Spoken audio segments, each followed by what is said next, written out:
తిరుపతి జిల్లా చంద్రగిరి నియోజకవర్గం వ్యాప్తంగా వైఎస్ఆర్సీపీ శ్రేణులపై జరిగిన దాడులను తీవ్రంగా ఖండించారు మాజీ ఎమ్మెల్యే చెవిరెడ్డి భాస్కర్ రెడ్డి.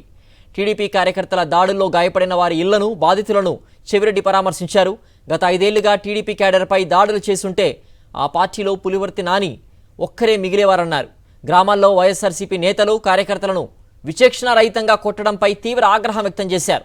గొడవలు ఇంతటితో ఆపకుంటే ప్రతి దాడులు జరిగే అవకాశం ఉందని హెచ్చరించారు చెవిరెడ్డి భాస్కర్ రెడ్డి.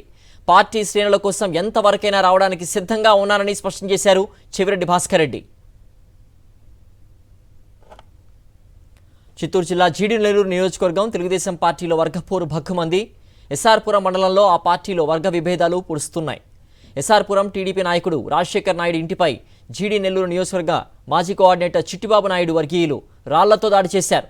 అర్ధరాత్రి వేళ ఇంటిపై సుమారు 150 మంది మూకుమ్మడిగా దాడి చేయడంతో పరిస్థితి ఉద్రిక్తంగా మారింది. పోలీసులు అక్కడికి చేరుకుని లాఠీచార్జ్ చేయడంతో చిట్టిబాబు నాయుడు వర్గీయులు పరారయ్యారు.